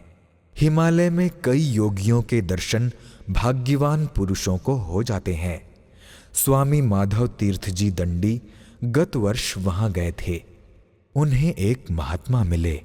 आपने उस घटना को काशी के पंथा नामक बंगला पत्र में लिखा है। उसका मर्म इस प्रकार है। इस शरीर ने गौरीगिरी की परिक्रमा करने के लिए अक्षय तृतीया के दिन काठ गोदाम से यात्रा की। शैलपुत्री का तीर्थ दर्शन करते समय वहां भी कतिपय महापुरुषों के दर्शन हुए। ये शरीर गौरी तीर्थ में जिस पर्वत पर गया, वो हिमाचल प्रदेश का एक उत्कृष्ट स्थान है। स्वयं गौरी ने इस पर्वत पर शिव जी की आराधना की थी। जगत में ऐसा कोई कवि या कलाविद पैदा नहीं हुआ जो हिमाचल के सौंदर्य को व्यक्त कर सके। केवल ये सौंदर्य ही तीर्थ यात्रियों की पथ की सारी क्रांति दूर कर देता है। और भी दो एक पहाड़ी गौरी के दर्शन के लिए जा रहे थे। उनसे मुलाकात होने पर इस शरीर ने पूछा कि यहाँ कोई साधु महात्मा है कि नहीं, अगर हैं तो कहाँ पर। उन लोगों ने उंगली का इशारा करके 3-4 स्थान दिखा दिए। वे सब प्रायः 3-4 कोस की दूरी पर थे। फिर दिखाकर उन्होंने कहा, उस पहाड़ पर कभी कभी एक महापुरुष आकर रहते हैं। जो स्थान समीप में दिखाया वो भी बहुत ऊंचा था, परंतु महापुरुष के दर्शन की आकांक्षा अत्यंत बलवती होने के कारण इस शरीर ने उस पहाड़ पर चढ़ना शुरू कर दिया। वहां पहुंचने पर महात्मा के दर्शन मात्र से ऐसा मालूम हुआ कि आप कोई महापुरुष हैं। दिव्य दर्शन है। एक छोटी सी गुफा में वे महात्मा पद्मासन लगाकर बैठे थे। नेत्र बंद थे, श्वास भी शायद बंद था। सामने 5-6 हाथ की दूरी पर एक सूखा हुआ वृक्ष पृथ्वी पर पड़ा था। उसमें आग लगा दी गई थी। इस शरीर की उपस्थिति की बात शायद महात्मा जी को मालूम नहीं हुई, परंतु झोला कंबल रखकर नमो नारायण का उच्चारण करते ही उन्होंने नेत्र खोलकर इस शरीर को देखा और उसी क्षण पुनः नेत्र बंद कर लिए। उस समय मध्याह्न का समय प्रायः बीत चुका था। सूर्यदेव पश्चिम आकाश में ढल चुके थे। प्रातः काल से पर्वत पर चढ़ते चढ़ते शरीर भूख प्यास से क्लांत हो रहा था। पर्वत पर पहाड़ियों के घर हैं, परंतु शरीर वहां जाने में अशक्त था। झोला कंबल वहीं रखकर झरने में हाथ मुंह धोकर अंजुली पानी पीते ही शरीर बहुत कुछ स्वस्थ हो गया। कंबल बिछाकर गुफा के बाहर आसन लगाकर ये शरीर आराम करने लगा। महात्मा जी के यहाँ भोजनादि का कोई बखेड़ा किसी समय नहीं होता। ये बात उनके सामान को जो वहां था देखने से ही मालूम होती थी। अतएव सहज ही धारणा हो गई थी कि वे भोजन नहीं करते। दर्शन तो हुए परंतु दर्शन का आनंद नहीं मिला, क्योंकि वे मौन थे। अन्य दिनों इस शरीर के झोले में चने का सत्तू और गुड़ रहता था। देव संयोग से ये भी आज नहीं था। अतएव ये निश्चित था कि आज भोजनादि की कोई व्यवस्था न हो सकेगी। सोचा संध्या के पहले बस्ती में जाने पर जो होगा सो होगा। नारायण का स्मरण करते हुए समीप बैठकर महात्मा के दर्शन करने में समय बिताने लगा। उस समय शरीर भूख के मारे व्याकुल था। जहां पर यह शरीर था वहां से बहुत दूरी तक दिखाई देता था। घास चरती हुई गाय जिस तरह स्वाभाविक ढंग से घूमती है, उसी तरह घूमती फिरती एक सफेद गाय महात्मा की गुफा के द्वार पर आकर पीछे के दोनों पैरों को थोड़ा फैलाकर खड़ी हो गई। उस समय महात्मा ने नेत्र खोलकर मुस्कुराते हुए गाय की ओर देखा। गाय के एक थन से खूब बारीक धार दूध झरने लगा। ये शरीर जैसे मंत्र द्वारा चालित हो, इस तरह अपने आसन से उठ खड़ा हुआ। महात्मा के आसन के पास काठ का एक बड़ा सा पात्र उलट कर रखा था। उसे उठाकर उस शरीर ने गाय के थन के नीचे रख दिया। उस समय गाय के चारों थनों से दूध अबाध गति से उस पात्र में झरने लगा। देखते देखते वो भर गया। प्रायः 4-5 सेर दूध होगा। महात्मा के सामने वो रखा गया। इस शरीर के साथ जो जल पात्र था वो भी थन के नीचे रखा गया। तब महापुरुष ने माई माई कहकर 2 बार उच्च स्वर से पुकारा। उसके क्षण भर बाद हवा का शब्द सुनाई पड़ा, मानो दूर से आंधी आती हो। ये शब्द कहां से आ रहा है कुछ समझ में नहीं आया। क्षण भर बाद मालूम हुआ कि महापुरुष की नासिका से श्वास बाहर निकल रहा है। देखते देखते उनका स्थूल शरीर अत्यंत कृश हो गया। इसके बाद उन्होंने दूध का पात्र मुंह में लगाया और सारा दूध चढ़ा गए। इस बीच दूसरा पात्र भी भर गया और वे उसे भी खाली कर गए। पुनः उनका पात्र स्तन के नीचे रखा गया और दूध से भर जाने पर वे उसे भी पी गए। इस प्रकार दूध के 3 पात्र वे पी गए। अब दोनों पात्रों का दूध पीने के लिए महात्मा जी ने इस देह को इशारा किया। आदेश होते ही कमंडल का दूध पी लिया गया। महापुरुष के पात्र का भी कुछ दूध पिया गया। पेट में और स्थान न रहा। अपूर्व स्वाद था। दूध के ऐसे माधुर्य रस का अनुभव और कभी नहीं हुआ था। असीम तृप्ति हुई। महात्मा के दर्शन से जो तृप्ति आज हुई, उससे शरीर धारण करना पूर्ण सार्थक हो गया। उनके मुख से निकली हुई कोई बात सुनने को नहीं मिली। बहुत देर तक इस आशा में शरीर बैठा रहा। संध्या से पहले वे आसन से उठकर झरने की ओर गए। जहां पर ये शरीर था वहां से झरने तक अच्छी तरह दिखाई पड़ता था। वहां से वे अदृश्य हो गए, किसी और दिखाई ना पड़े। बहुत खोजने पर भी फिर दर्शन नहीं हुए। संध्या समय बस्ती में जाकर इस शरीर ने आश्रय लिया। 2-3 दिन और दर्शन की चेष्टा की गई।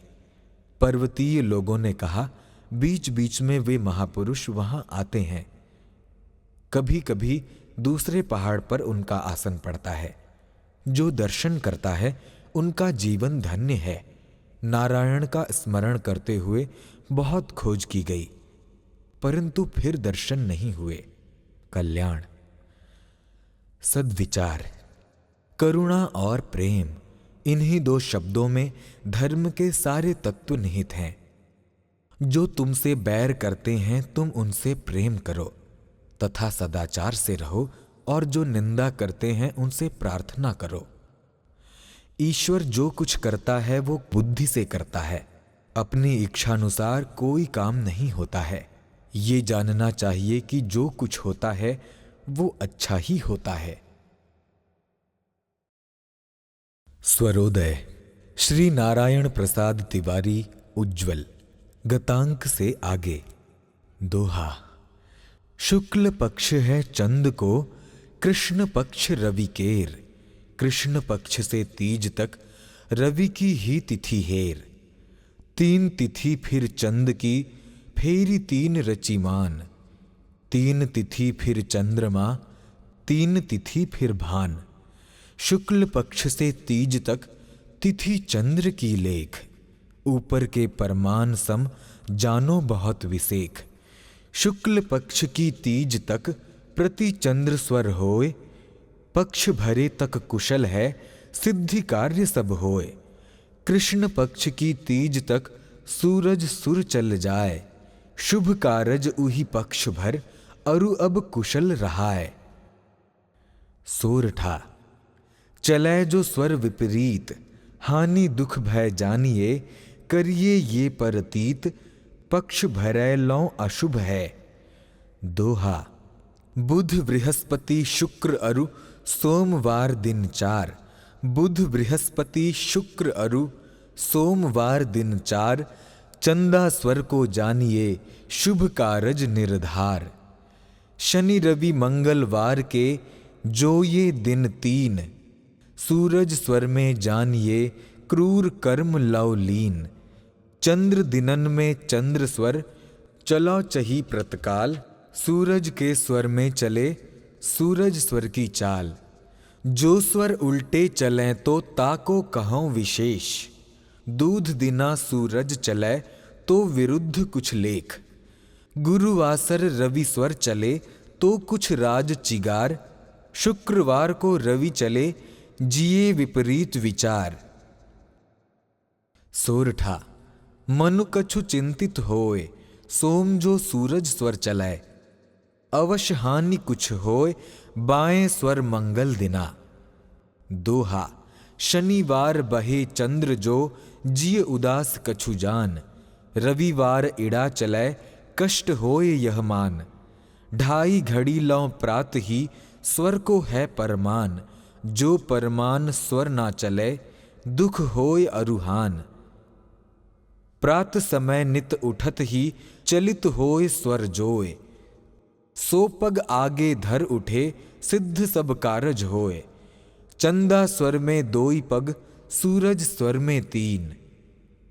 यही विधि सगुन विचार, नित उठे पुरुष प्रवीण। सोरठा। गयो चहै जो कोय, पूर्व उत्तर की दिशा। पूर्ण कारज होय, जो सूरज स्वर में चले। दोहा। दक्षिण अरु पश्चिम दिशा, चंदा स्वर में जाए। तो शुभ कारज जानिए, मन प्रसन्न हुई जाए। मेष सिंह धन कुंभ अरु, मिथुल तुला शट जान। सूरज स्वर की लगन ये, क्रूर कर्म हितमान। मकर मीन कन्या वृश्चिक, वृष अरु कर्क विचार। ये लगने स्वर चंद्र को, शुभ कारज निर्धार। कौने स्वर में कौन सो, चाहिए कारज कीन। वर्णत हूँ संक्षेप में, गुनिए हनय लवलीन। चंद स्वर में कीजिए, चिर कारज शुभ जोए। चिर कारज सिद्ध होत हैं, सूरज स्वर जवै होए। सोरठा। चलत सुख मना होय, हिये में हरि को ध्यान धर। कारज कछु होय, करत हो होवे हानि दुख। स्वरोदय प्रेमियों से निवेदन। कई सज्जनों ने मुझे स्वर योग से दिव्य ज्ञान नामी पुस्तक पर अपना संतोषप्रद विचार भेजा है, जिसके लिए गतांक में मैं सश्रम प्रदर्शन कर चुका हूं, तथा उसके बाद भी जो पत्र आए उनको भी मैं सहर्ष स्वीकार करता हूं। कई सज्जन कुछ शंका समाधान के लिए पत्र भेजते हैं तथा उत्तर के लिए टिकट या कार्ड भेजते हैं। मैं निवेदन करता हूं कि कोई भी सज्जन सहर्ष शंका समाधान के लिए मुझे लिख सकते हैं, चाहे वे टिकट भेजें अथवा न भेजें। यथासंभव उत्तर अवश्य दिया जाएगा। उज्ज्वल। दूसरों से भलमन साहत का व्यवहार करने वाला एक चमकता हुआ हीरा है। दुनिया को ऐसे मनुष्यों की जरूरत है जो अपने सभ्य व्यवहार से द्वेष और कलह की आग बुझाकर प्रेम की शीतल सरिता बहावे।